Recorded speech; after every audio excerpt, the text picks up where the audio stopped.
欢迎来到黎春正频道，请订阅频道，所以大家不要错过当天最热门的新闻。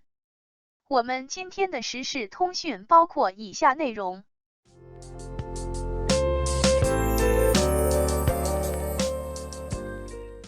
加油！加油！加油！王一博失败的一次路演。王一博主演的《无名》已在春节档上映。在和导演做线下宣传时，有粉丝提问道：穿越到电影那个年代遇到他所演的角色，你会对他说什么？王一博直接否定了这个问题，他说：首先我觉得这种问题没有太大的意义，我不会想说什么，我们也不会见面。网友怒批道：一股丝巾没意义。按照这个逻辑，央视与历史人物对话没意义。粉丝又提问：塑造叶先生这个角色时，他身上最难捕捉到的点是什么？王一博愣了好几秒，这个问题我不知道怎么回答。网友愤怒了：这个问题很难回答吗？塑造角色的过程中没有一点感想吗？粉丝又提问道：拍无名收获到了什么？王一博就像背书一样，感谢导演，收获了好习惯、好审美等等。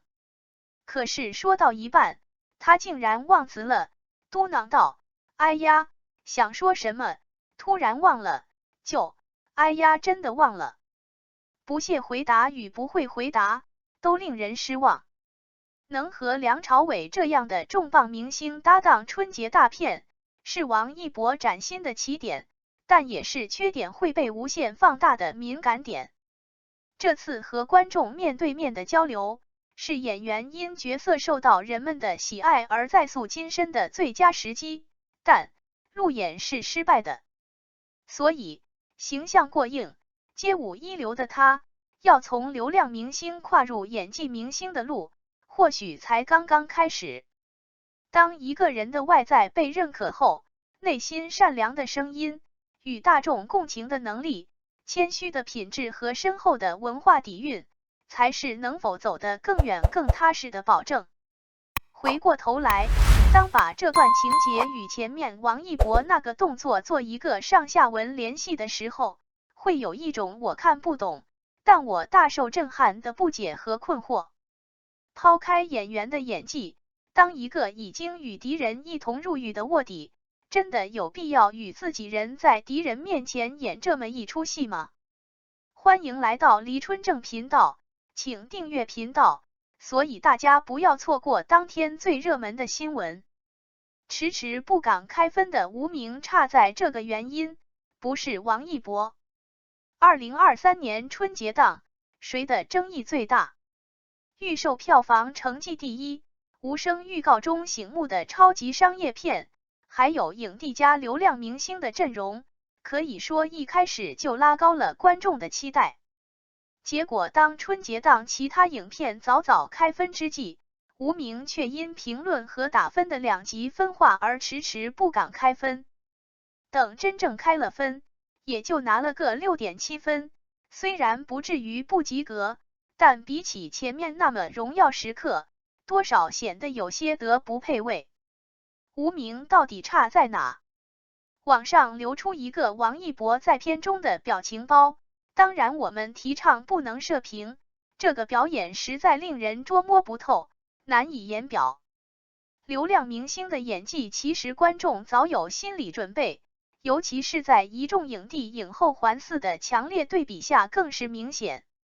没演技是毋庸置疑的，但这个动作在剧情之中是极其诡异的。如此不合理、如此吊诡的剧情，竟然还出现在2023年的电影上，简直是莫名其妙。无名最大的问题就是剧情的不合理，为了所谓的格调，硬生生用文艺片的拍法来拍摄一部谍战片，最后搞得不伦不类。程耳导演上一部作品《罗曼蒂克消亡史》是一部不错的电影，无论是画面、剧情还是演员都具有自己的风格和特点，成为当年独树一帜的存在。如今的无名偏偏刻意为之，为了制造悬疑感，刻意打乱时间线，使用乱序剪辑的方式来混淆视听，似乎怕观众不理解，增加各种不合理、不必要的情节，反倒让人看得莫名其妙。让我们来一起算一算有哪些令人捉摸不透的情节设置。画片中张静怡与王一博有婚约，但片中对于两人的感情过往描述近乎为零，仅有几个餐厅的遥望镜头。后面两人在洗手间的最后一次对话，张静怡表明自己共产党的身份，并誓言要消灭一切日寇和汉奸。然后他说对王一博没有感情，并且痛恨后者成为汉奸，单方面悔婚，并说出了那句像极了官方吐槽的经典台词。然后回去后的王一博一顿暴怒，失心疯一样的砸了一桌子东西，仿佛两个相爱20年的人突然撕破了脸，他成为了被甩的那个。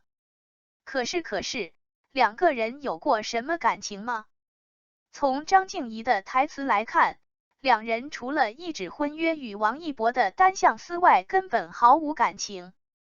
如果是因为自己为了卧底的身份没有坦白而被对方误解，完全不会如此情绪化。身处同一个环境下，人是会感同身受，能够理解对方的处境。如此暴怒的情绪，我能想到就是被女神遗弃的舔狗了。这就真的符合一个愿为国家与民族献身的卧底形象了吗？承接这个情节，王传君与王一博同为同事，见到王一博暴怒后，独自找上张静怡并将其杀害，但王传君是不知道张静怡的共产党身份。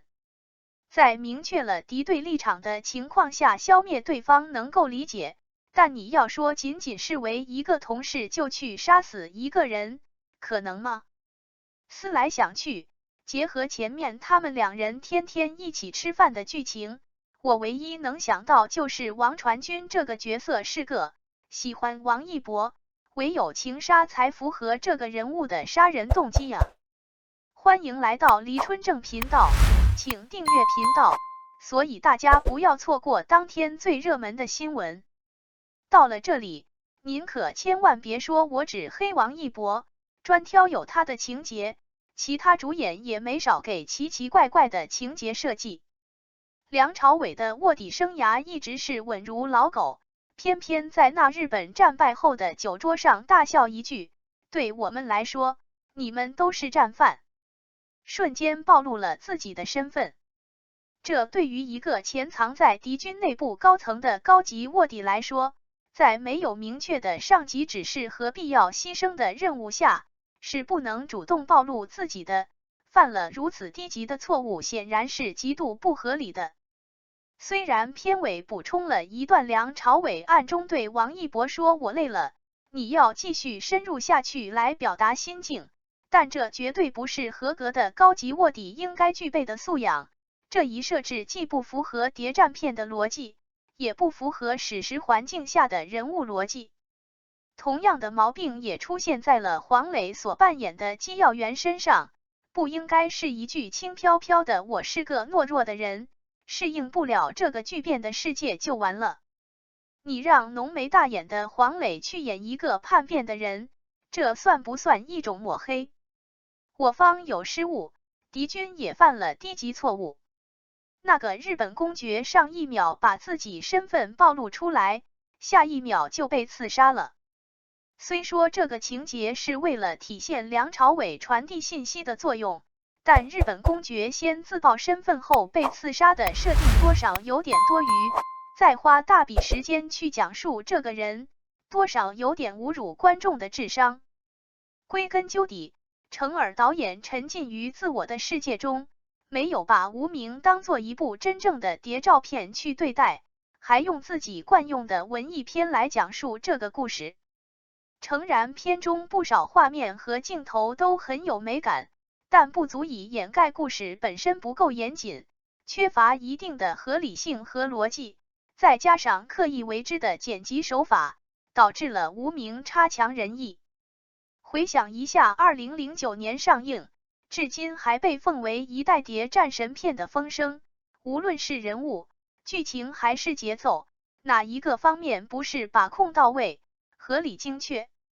好了，最近王一博的讯息可谓不少，粉丝跟黑子的大战整天都在上演，毕竟这部影片无名无论是票房还是口碑都已经稳了，这对于王一博而言无疑是完成了转型。虽然无名 UNIQ 王一博的路演已经结束了，但是后续的花絮却一天一个劲爆点，每天都会让人惊喜不断。王一博无名票房破6亿奔赴黎明剧照，加油！加油！加油！王一博，感谢您观看视频。如果您觉得本时事通讯有用，请不要忘记点赞、评论和订阅。祝您生活愉快，充满活力。再见。